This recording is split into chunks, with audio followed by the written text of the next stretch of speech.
Welcome to the Watercooler Podcast, your number one podcast on all things organizational change, with your hosts Marcella and Bartwin from Defiant.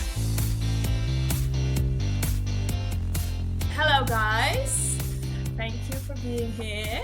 Just to kickstart this straight away, because this one is close to home, I reckon, for myself. At the moment in New Zealand, there are a lot of organizations going through reorganizations, restructures, new leadership teams. We've come from a pandemic, which include a lot of change already. We're now in a recession, in the middle of a recession. There is so much going on around us, and how organizations respond to it currently in New Zealand is they're either on hold, they're restructuring, doing everything again in a different way. So change is coming again. And what I see around me and what I experienced as well in my previous job is that change fatigue, that just being done, no energy left due to previous experiences to go, yay, let's do it all again. And this time with a different framework and a different CEO. And that change fatigue element of organizational change is something that I find very interesting. And from your experience and especially from your expertise, can you elaborate a little bit more, like where does that fatigue come from? How do you become change fatigue? I probably would need to start with a bit of my own example of like when I stepped into the corporate world, because I was one of those people that after school went into my studies and then got really early had an opportunity to start a business that was not corporate at all.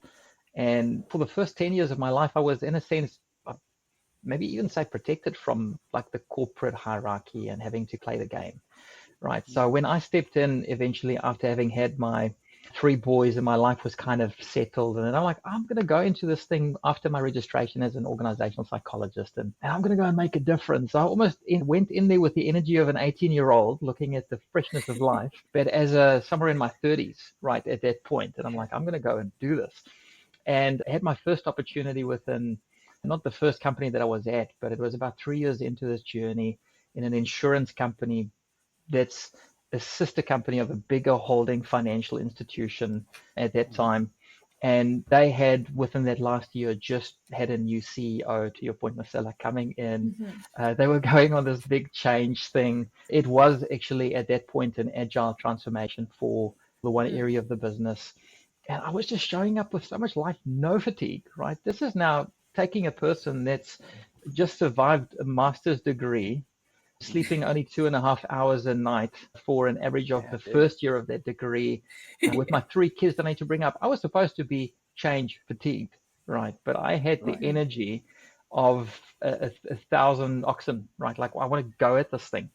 And I remember there was this one lady from the finance part of the business coming to me saying, yeah, I don't know where you're getting all of the energy for this from, but you'll see this wave will blow over.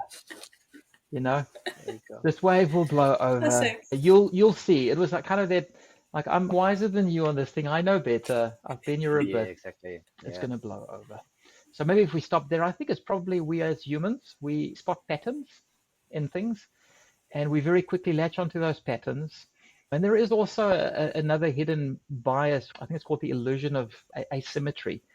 Go and Google it yourself. But really what it gets at is, we think we understand ourselves better than others understand us. And in fact, we are even as bold as thinking that we understand the other people in our organization, in our groups, better than they understand themselves. So I don't trust that whatever they think they need to go and do now is the best. It's probably going to end up not working, because we've seen this pattern over and over.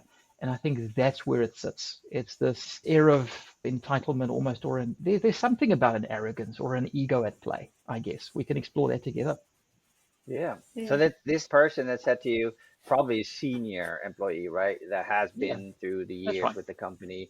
And then it does remind me a bit of that a comedy show called What We Do in the Shadows, like a horror show with a comedy twist. Anyways, it's about vampires. And one of them is an energy vampire.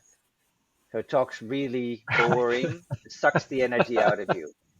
Yes, Wow, I nice. like Kind of it. what this reminds me of, right? You have certain people who have been so Yeah. let down by changes over life and over time and in the organization that they sort of suck the energy out of you by saying something like, "Great, Brendan, and thank you for all the energy you put in, but we tried this 5 years ago and it didn't And work by the way, out then, so why would it work this now?" is a funky person, right? This is someone that would come to work with their runners on, just coming and running in, and they've got a lot of Oh, energy for wow. life.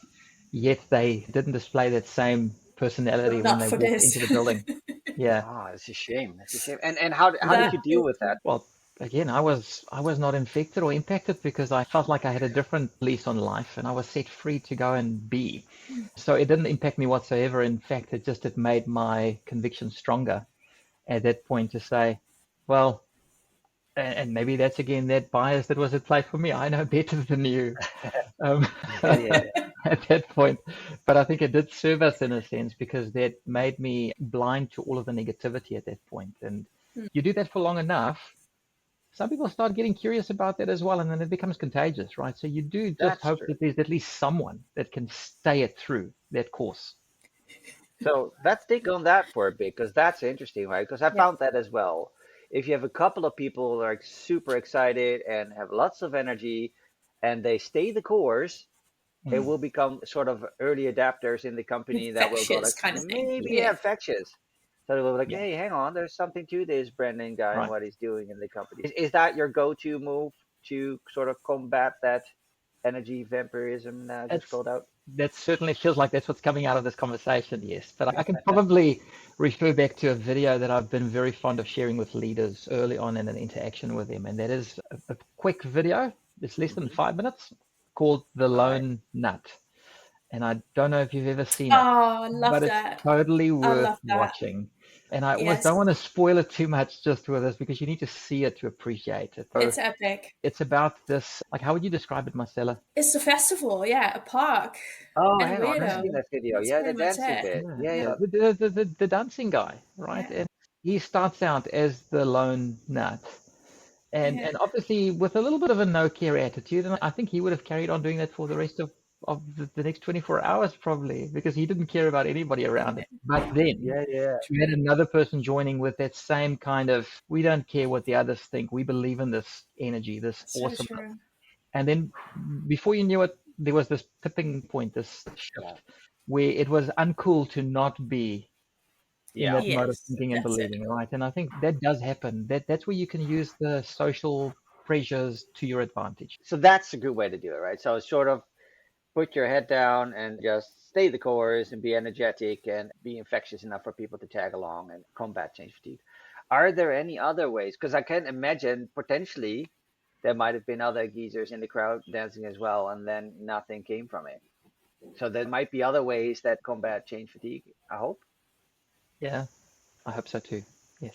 I was hoping you had a list here, but no, let's go through 10 of them. Oh, A, yes, yes. And a, I'm a, sure you're going to a, have all of the wisdom there, Bartwin. So oh solve man, our life's I'll tell problems you. for us. There you go. You know it.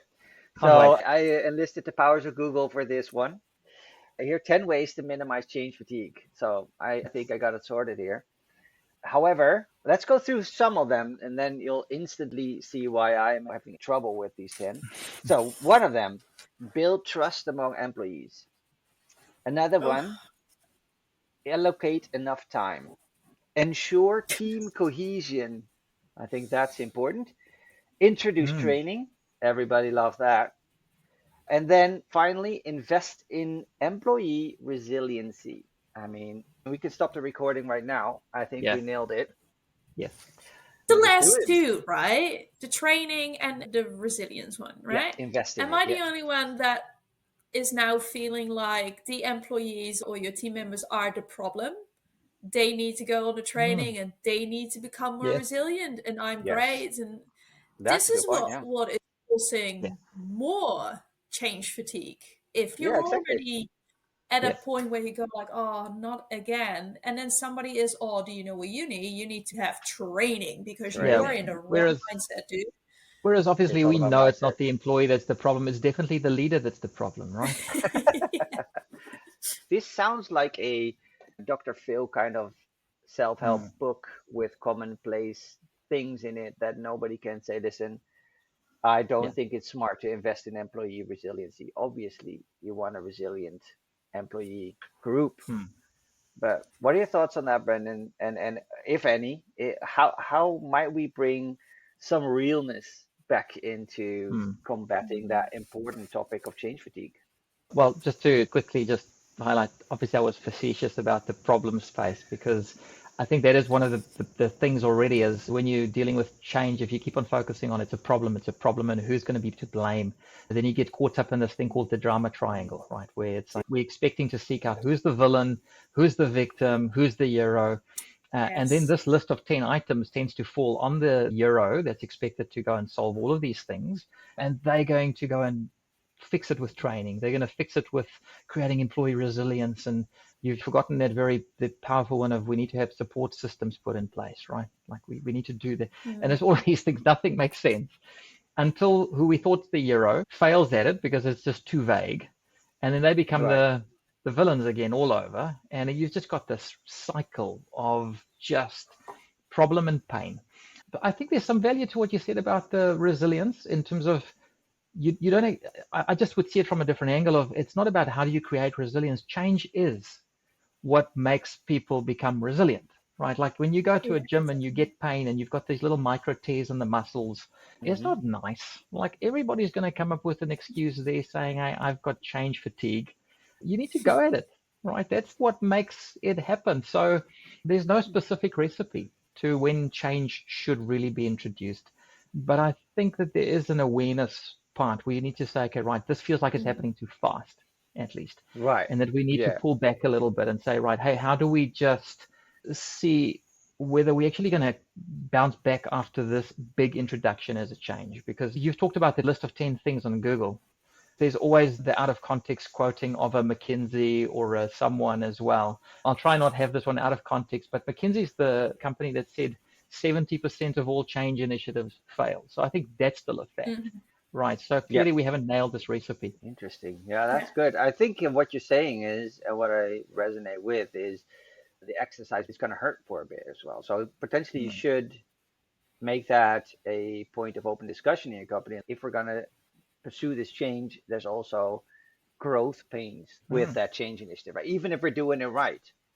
So if you're in the gym and doing your exercises, there's still going to be a bit of growth pain due to the micro tears and all what other stuff you just mentioned. Go and ask your Ironman champions whether he or she still has pain, like muscle pain and things as well, or are they fit enough now? They don't need to deal about it anymore. They do. They still have pain. Like week on week, they sit there rubbing some sort of a muscle that's just got these extra micro tears and it's just getting better and stronger. It's a good thing. So if you're gonna pursue change and you're gonna have some growth pains and it's gonna bother you for a bit, but then it's about recovery. I think that's a nice analogy as well. If you're gonna go and train full on each day, you never let your muscles recover enough, right? So potentially you should say when you do change initiative, we should have that bit sparsed out over time, right? You can't pursue everything full on every day. I think there are different sizes to change, and we're talking about more in, I think, this chat now about the ones in our control. We're not talking about a COVID that comes and blindsides us, Yeah, right? yeah, Or a cyclone. New Zealand has been Yeah. a very tough time on our communities due to the cyclone yeah. impacts and the flooding. But people almost don't even talk the same language when those things happen. I was working very closely with Air New Zealand at that time as a consultant, and I'll say it with a lot of pride because the way in which the DNA of a New Zealander was encapsulated in an Air New Zealand employee at that point was people would just stop everything they would do. They were helping out at the airports with the baggage claims, trying to help people get them in. Like all the employees were naturally putting themselves on a roster. I found myself 5 o'clock in the morning standing at the airport helping people get processed to get on their planes. And everybody did it with a smile and a sense of awesomeness around us with just this vibe of humanity is in a good place. No one was talking about, oh, I'm so tired, So we're talking about the things that are in our control, that we are introducing, that is to the extent of what people would call agile transformations or whatever the next thing is or whatever the previous one was. I think that there's this is David Anderson in his Kanban work spoke about this J curve where your performance of the organization is at a certain level. You then introduce a change, and then there's this natural dipping off of the performance. And then you need to see it through long enough so that it can actually start coming back. And I just think leaders are often just too impatient, and then they don't see it through long enough, and we actually never get above the original baseline before we start saying this did not work. And we're not talking about a 1 year thing. We're talking about it's years. If you take an executive or a CEO, when you go and ask a company like, how long has your CEO been there? And they say, 5 years, a long time. It's not a long time. You need to have hopefully the idea of outliving these big changes in the magnitudes of 5 years, decades even, before introducing another big one, because otherwise we just never recover from the big change. So that there's still a fundamental root challenge I think we do have, which makes me actually say, are those employees not maybe correct in saying, hey, this is not going to work because we pull the plug too quickly? I think that is a very interesting point that you make. The company I used to work for a few years ago, I just heard that they've gone through their third restructure in less than a year. And I'm just wondering, we can all understand, regardless of our role in an organization, what that does to people's mental health and what it does to the morale in an organization. I'm just wondering, how are we going to deal with the after effects of those kind of changes, where we do come in a more financial stable period in time, where an organization starts to grow, and instantly the leadership team thinks like, we've got money now again, we can hire, why does nobody wants to work with us? How is that? And then suddenly there is a talent market problem. There's not enough talent in New Zealand. And I think we should take change fatigue a little bit more serious, and especially our own role in creating it in organizations. And to your point, Brendan, that managers are not taking enough time often to sit through it and go through it and see how to deal with change and what the change is actually bringing. It's just constantly, it's not working. Okay, new framework. It's not working. Okay, new consultancy company. Yeah, so that's that bigger topic around it, the what's next thing. But if we go back to what you said about the change fatigue and taking it more seriously, you put me right back into a lived experience a couple of years ago, where I was in a business and doing the pioneering work as a coach at that point to the business around the change. And I was helping a group of about 80 people that were working together as the first lone nuts, the first people trying out this thing that had been set in motion through a transformation team in the organization. What happened very quickly is we really started feeling super confused about things, and you just don't want to raise the fact that you're feeling unsure about what is the change. I don't even know what we're saying anymore when we're saying change, right? And then anybody that's bold enough ends up standing in front of a few people, answering a few questions and trying to clarify the meaning of words. But they are also just, and I was one of those by the way, I just don't want to seem stupid. So I kind of make it up as I go. But the part that contributed to the fatigue that I felt with that team that we were journeying with was at some point we weren't sure what changes we're busy introducing anymore because it was uncontrolled. And we did not know what they're trying to measure as success at the level of whatever they're introducing for us into our environment, into our ecosystem. And that's where I just drew a line at that point and said, you now go back and we're going to keep on telling you when we feel like something is a change that you're introducing, and go and tell us what this thing was intended to do. Come back with it in the form of an experiment, framed up as an experiment. Tell us what your cause and effect was that you're trying to test, and then let's get metrics around it so that, and we want to be part of that metric design so that we can tell you we're about to go and test it out for you. And then we're going to give you that feedback loop so that you can start saying, okay, right, we should stop this experiment. It's not working for us, or we should change it, but we're going to help you change it so that it doesn't feel like you're doing it to us. We're part of it. Yeah, we're experiencing it, but let's just align. And also then over time, call it at some point and say, we really don't want 4 or 5 experiments running at the same time while we still need to go and do work. I mean, I think that was a thing that helped liberate the people so that they didn't feel tired by it, but they could actually see a common cause. And you could jump into that kind of experience midstream in a change, even if the fatigue was there. So people see why it's valuable for them now to get involved. And if they don't, well, then they've basically given permission to other people to help them see that change through. So I think that's a good way. Get experiments, get clarity around it. And I'm not woolly or fuzzy about when I say that. I really say, like, we can build that experiment even in retrospect and actually just say, it feels like you're busy introducing a change. What's the experiment that we're trying to run here? Can we be more deliberate going forward? Very helpful. I think that's really a good call out in the sense of saying, that's what I was thinking to your earlier introduction, saying, well, it takes time to introduce a change and see it through. The problem for me is when you talk to leadership and say, listen, we're going to do this or transformation or whatever you want to call it, seeing it through over multiple years is not a message they would be very receptive to hearing, right? To be like, well, no, we actually want at the end of the financial year for this thing to have paid off. So that 5-year plan, I'm not going to buy it. So I think, to your point, we need to make it more tangible. What are the current experiments we can do in order to measure actual outcomes? I think that has been my experience always very helpful. So being very clear about the goal you're after. How can we measure the impact? How can we see the early shoots of this thing paying off? Because that's the thing everybody's looking for, right? So you are kind of hesitant, you're stepping into the space of change.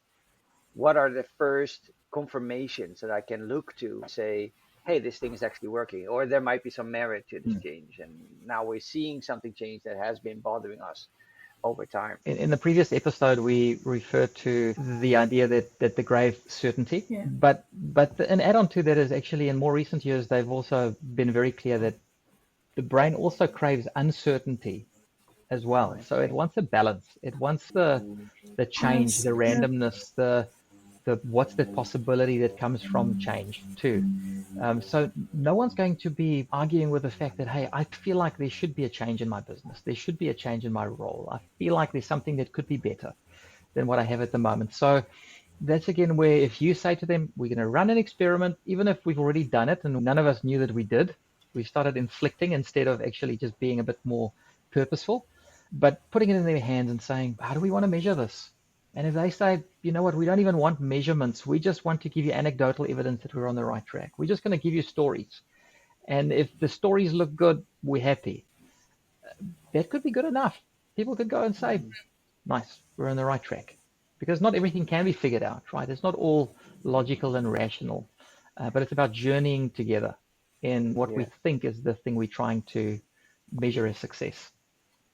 Is there, Marcella, from your experience, a experiment that went totally wrong, or an experiment in which you were thinking that's now we need to stop that because it's not working out for us? The one that I still have very clear in my mind is when I was still a consultant back in the Netherlands. This was the time that we did agile transformations outside of IT. But in those early stages, it was pretty much like, oh, just use Scrum in marketing team and they will be fine, or in a legal team and they will just flow with it. I had an engagement that was about that. So a marketing team and a legal team that had to go through an implementation of Scrum, which was clear. You can say it's clear. The experiment was to implement Scrum and then off we go.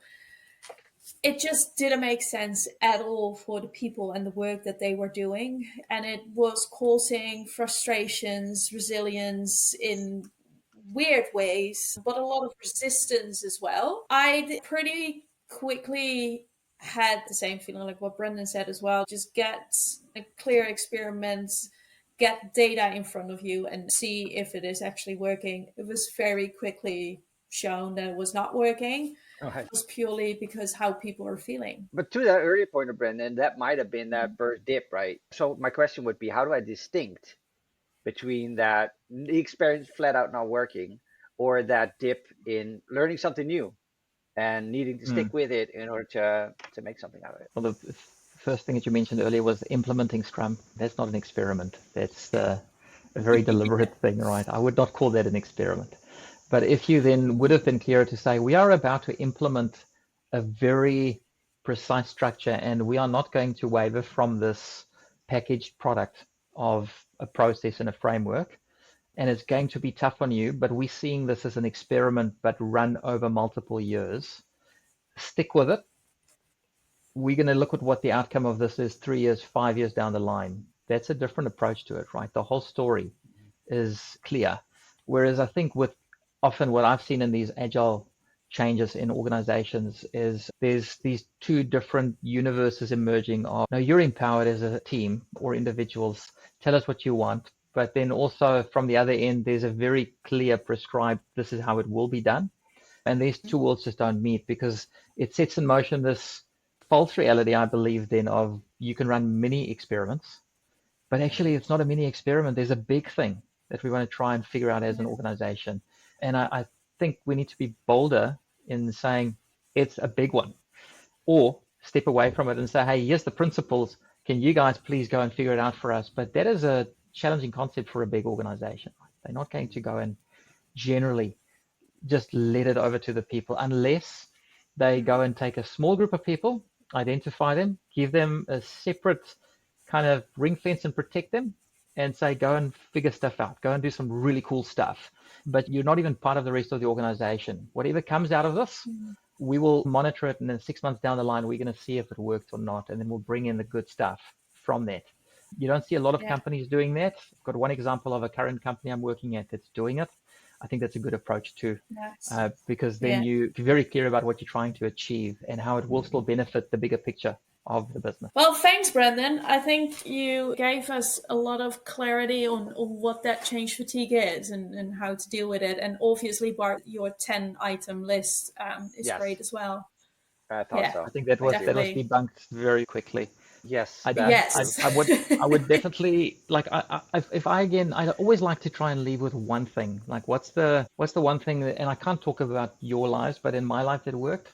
When I started in my corporate journey, hitting that first moment where I would have become the lady in her runners that's actually funky, but has also become a, what do you call it, a vampire, energy vampire. Energy vampire. I was about to go there, and I had a really strong mentor that guided me in saying, from tomorrow, what would happen if you just show up as the managing director to that business? Don't ask for permission on it. Just show up as the MD or whatever you would refer to it as a title, right? It's just that sense of ownership that comes with it. And that never left me. And every time I feel like I'm becoming a bit of an energy vampire, I go back to the roots of that question. And I say, tomorrow, I'm showing up with ownership. And that tends to take away the change fatigue, because then I'm on the lookout for what's actually happening in our area as well. So if you forget all the theories about stuff, sometimes it's just about reshaping your identity and believing what you can actually be to a really great opportunity. You've got a lot of people that are together wanting to do something great for the world. There's no doubt that most organizations are successful because of that. But if you start showing up with that mindset, you start seeing really good change. I love that. Thank you. That was a good extra nugget there at the end. Looking forward to our next chat, Brendan. Thanks. Thank you. All right. Have a good one. Cheers.